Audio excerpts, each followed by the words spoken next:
Hey, everybody, I'm honored. I'm the former CTO of the U.S. Department of Energy. I spent 8 of my 25 years in government, and I am proud to say that I consider Ann Dunkin not only a colleague and a pal, but someone I had a chance to work with when she was at the EPA. We used to run around on the circuit and do some of the talks around energy and water and air, and here's Ann back after an incredible run in the private sector where I'm looking at the pedigree. I'm not going to read it. That's me, folks. I'm here to drive a conversation, but I'm extremely passionate about smart cities, cybersecurity, the impact on humanity. And Ann Dunkin here, our United States Department of Energy Chief Information Officer.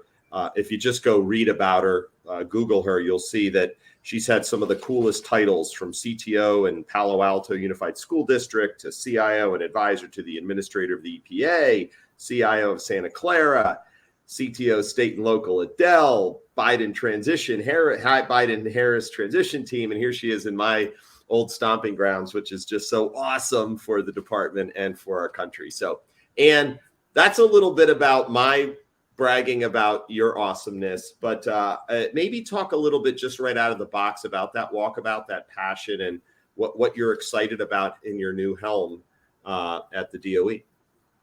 Yeah. So Pete, thank you for that kind introduction. It's great to be spending time with you again.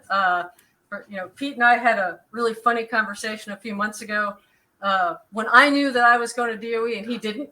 And so we had a lovely chat about DOE, and I'm like, oh, that's really interesting. And he had initiated the conversation with no intention of talking about DOE, and I sort of made sure we talked about DOE. But it's really great to be back in the federal government. One of the things I learned, so I loved working for Dell. It's a great company, really great values, just like HP was. But one of the things that I was reminded of by the time I spent at Dell was just how important it is to take the opportunity to serve when we have it. And I've been lucky to be given the opportunity to serve now in 2 administrations. So very excited to be back. And DOE is EPA adjacent, right? The Energy and Environment Cluster is called that for a reason, is because there's a lot of overlap in what we do, and we get the opportunity to work together. So the great thing is I can sometimes talk to my old colleagues at EPA as well as my new colleagues at DOE.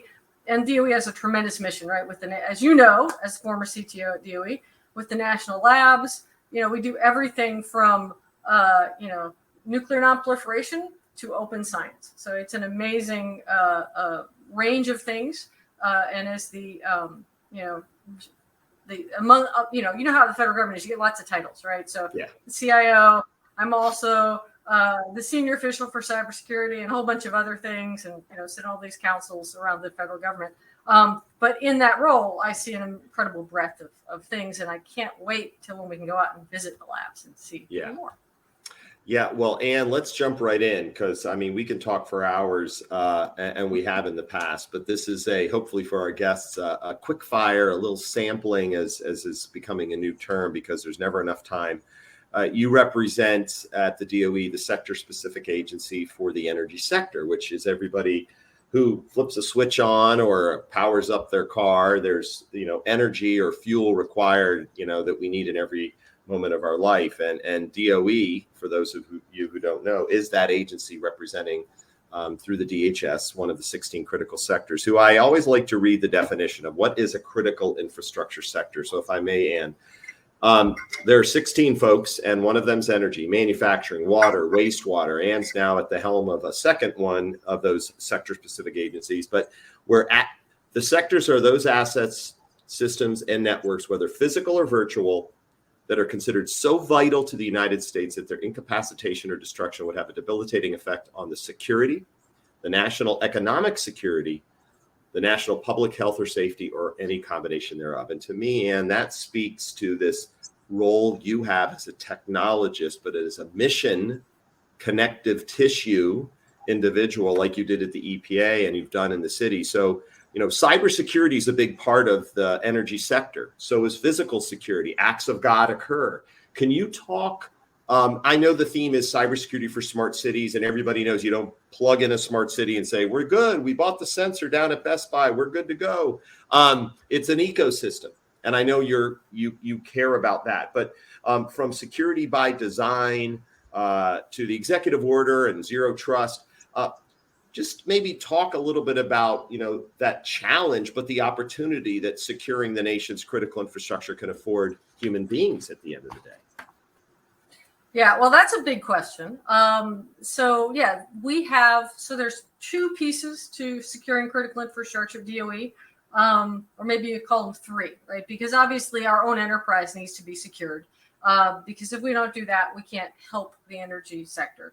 The second piece is within our enterprise, DOE is responsible for a great deal of power generation, power transmission across the country. The largest and biggest name you'd know is Bonneville Power Administration, but there are 5 power marketing administrations that DOE is responsible for. And so my role, I'm responsible for ensuring the security of those. There's also another group, which of course, is called CSER.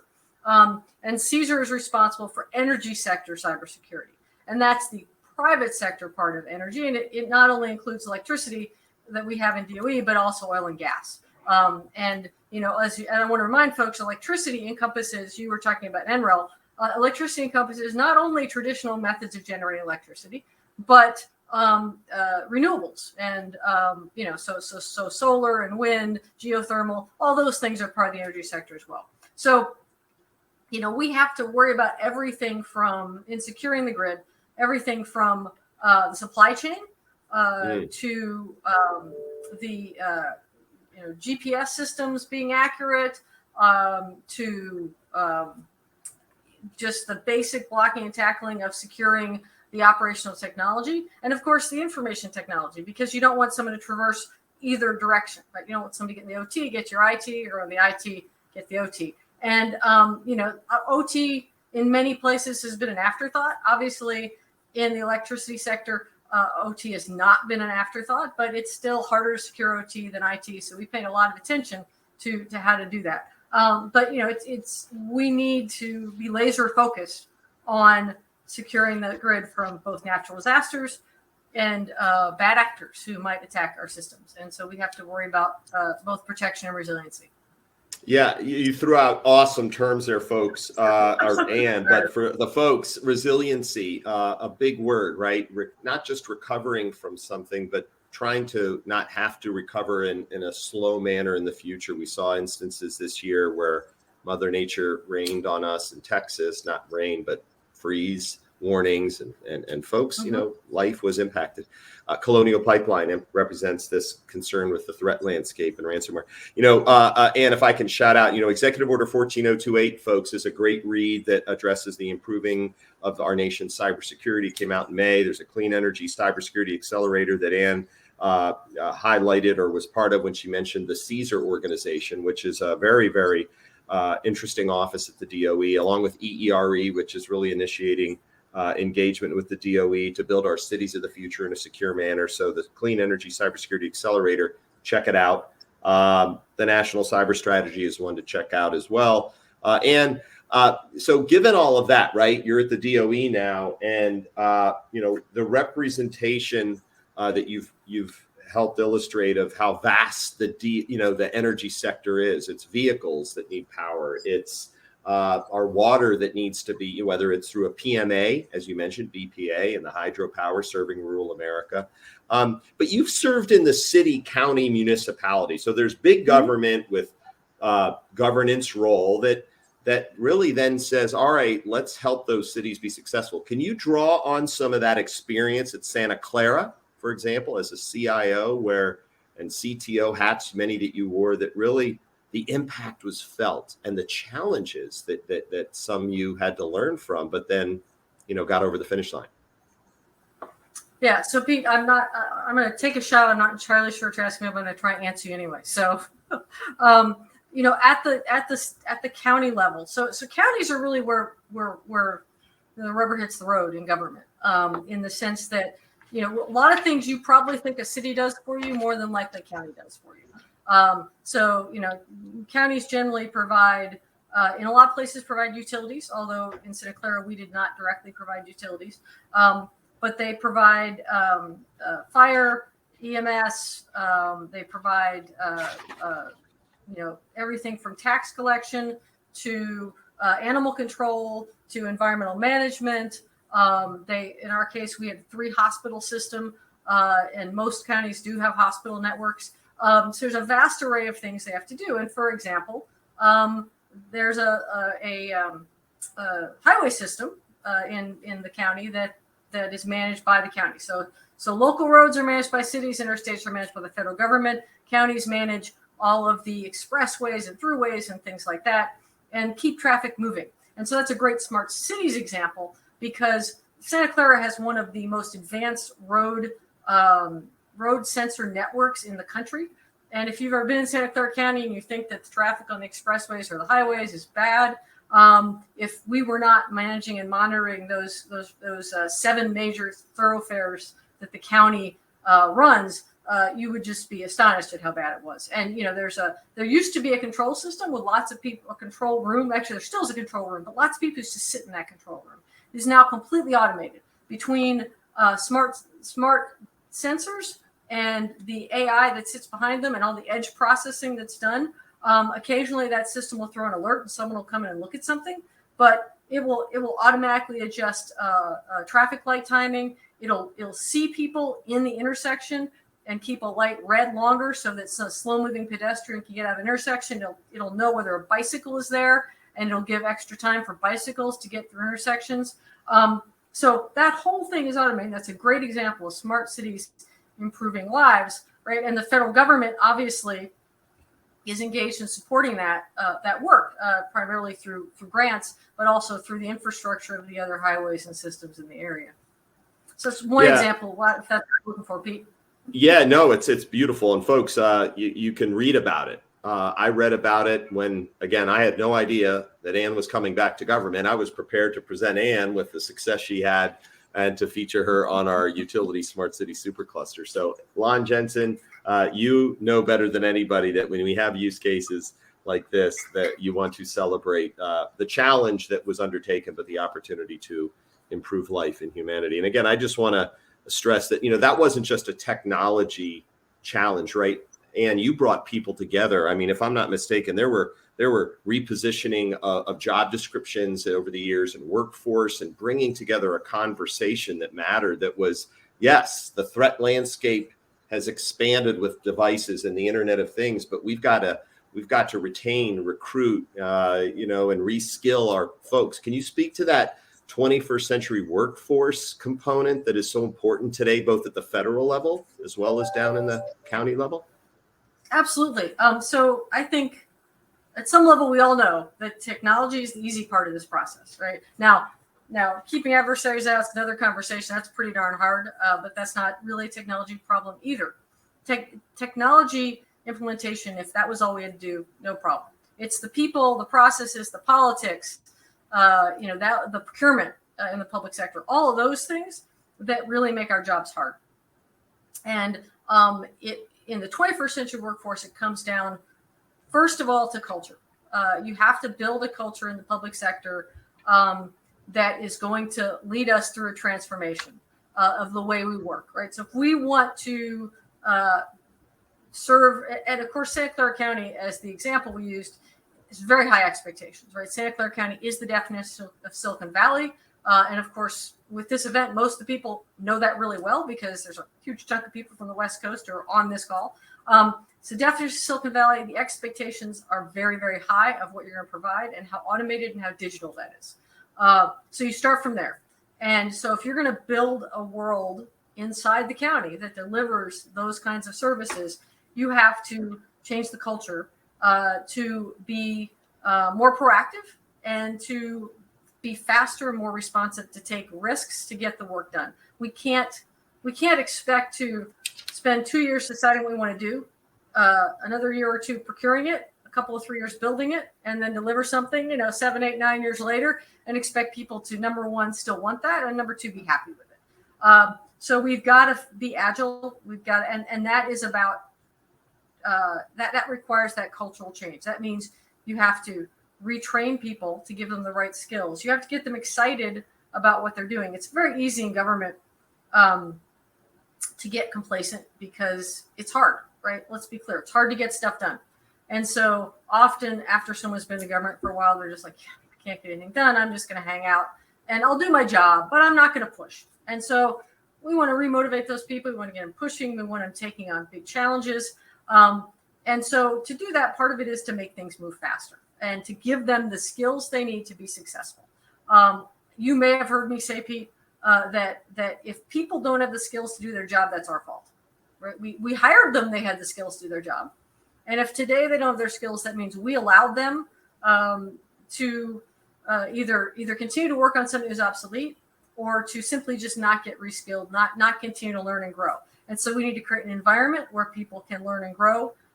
If you go back to Santa Clara, yes, we did a big restructuring, and the goal of that restructuring was to eliminate duplication so that we could use fewer resources on things that were common across the county and more resources on things that were unique. So the hospital could have more resources for hospital things. The police department, the sheriff could have more things for sheriff work, et cetera, by consolidating infrastructure and back office systems and things like that. So that in itself required some cultural change about how people work together to be much more collaborative and get them out of their silos.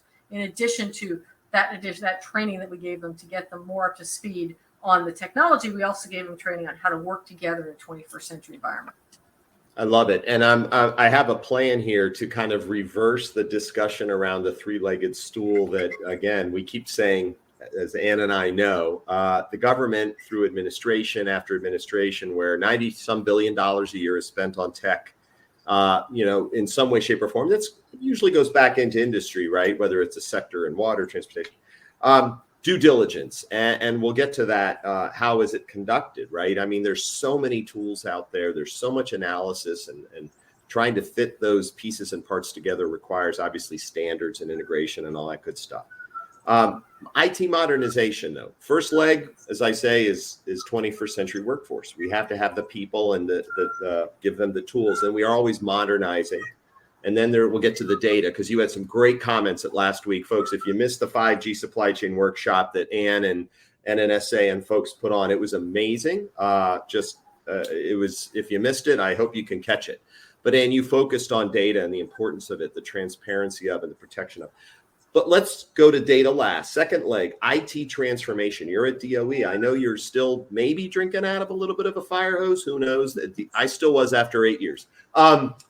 What are some exciting initiatives that you have underway and that you can just shed some light on, that your role is not just being a chief information officer, but you really are that connective tissue to the rest of the department, which is vast?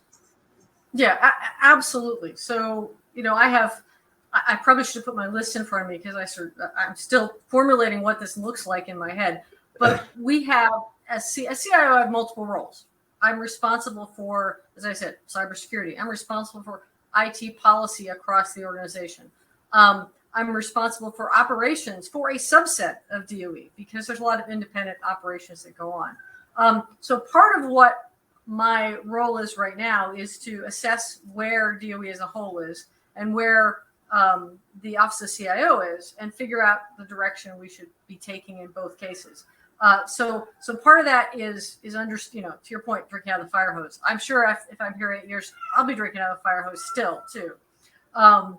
But regardless, you got to start somewhere. You got to figure it out.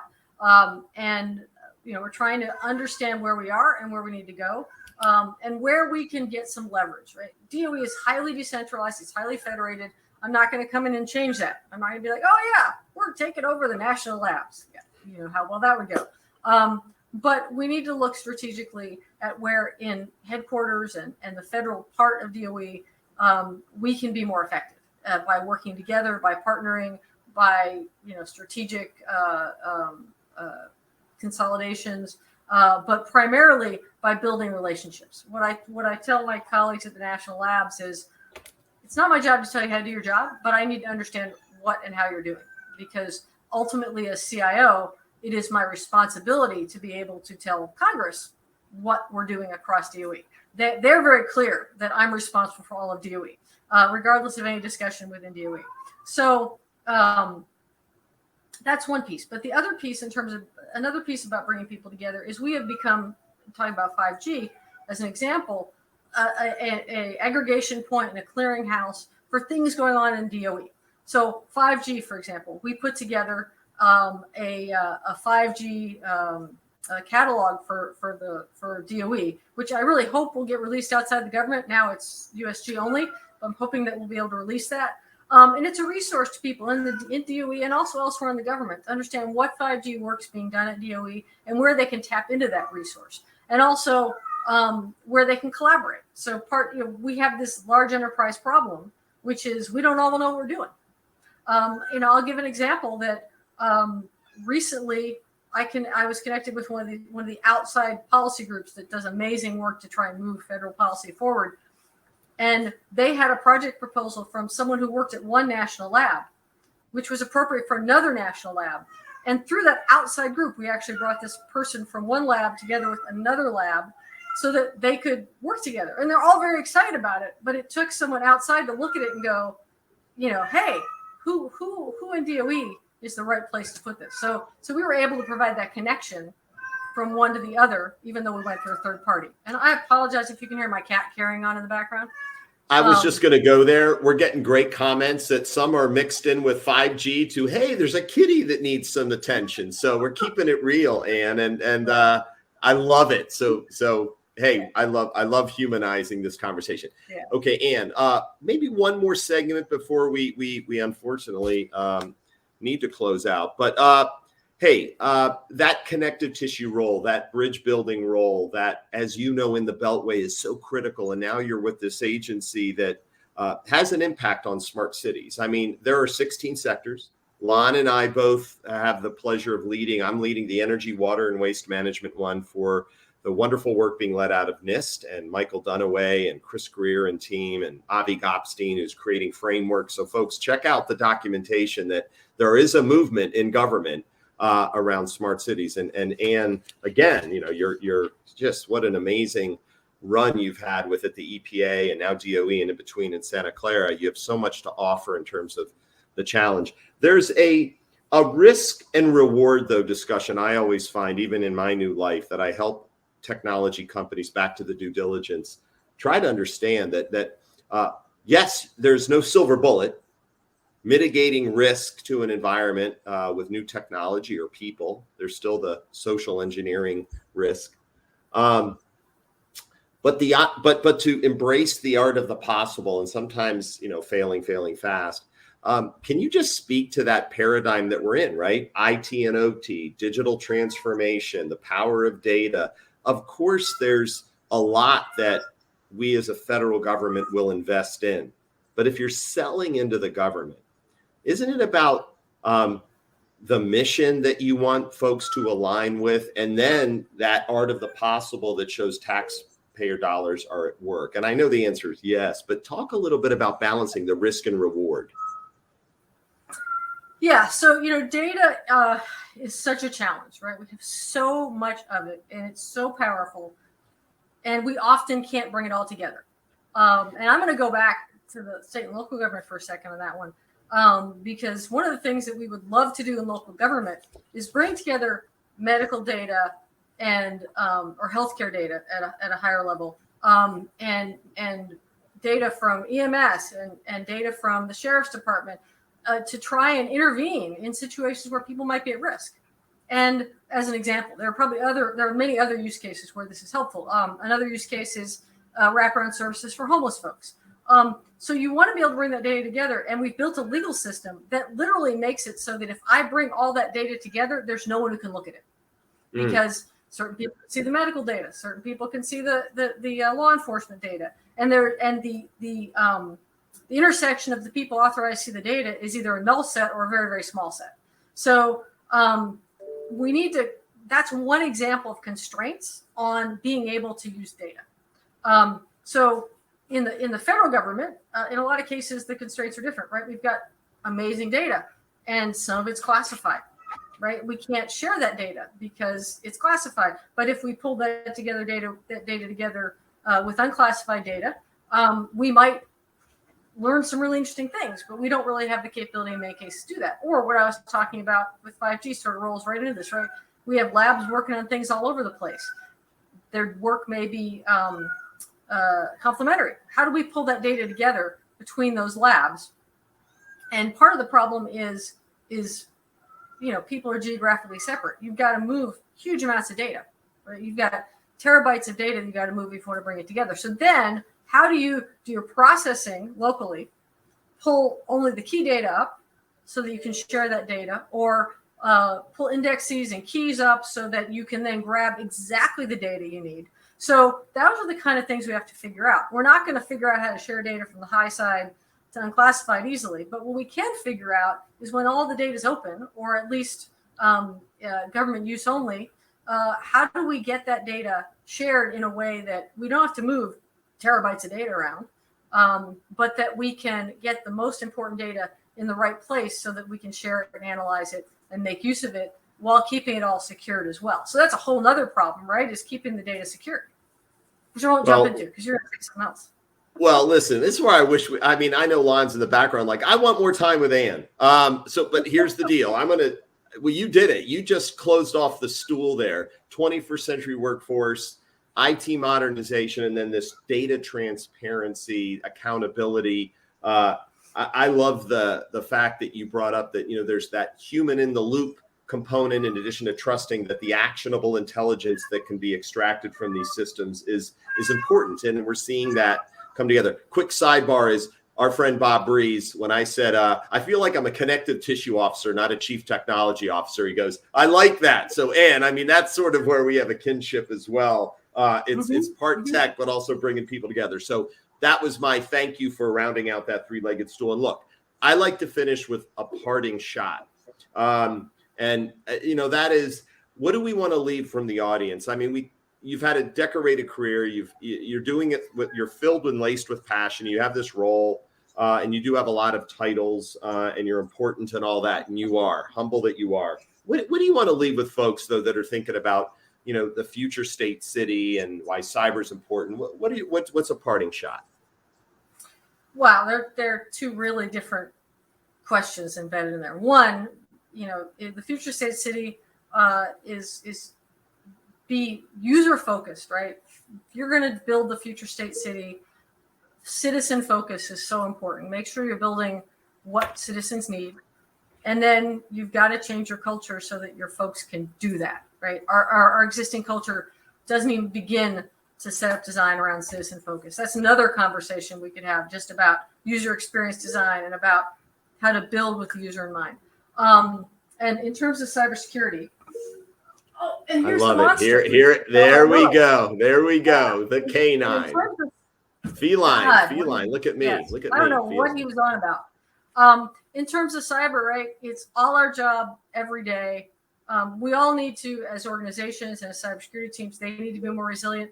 But your end user can be either your greatest asset in protection or your weakest link. And so figure out how to make them an asset and not a liability, and give them the training and the capability they need to do that. So that's what I have to close for you. Well, here's what I'm going to say to that is we will definitely follow up and have a conversation, or have an idea for the SuperCluster. But folks, I want to thank everyone for tuning in. I want to thank the cat. Forgot the name. What's the name again of the cat? Oh, that's Jack. And I don't know why he's so wound up right now. Hey, he's got a little ego. He wants some FaceTime, literally. But hey, I like to finish with this. Ann Dunkin, you have threaded the technology, humanity, and culture message incredibly well, very articulate. Thank you. And I'm just super excited that you are in the position you're in. And I know smart cities might be the application of all this hard work that you do. But our Department of Energy is in a great place having you leading its efforts. So thank you for the time. Thank you, Lon. Thank you, those who tuned in. And we hope we left an impression. Thank you, Pete. It's great to be working with you again, and appreciate the patience with Jack here. I love it. All right, Jack, go take a walk or something.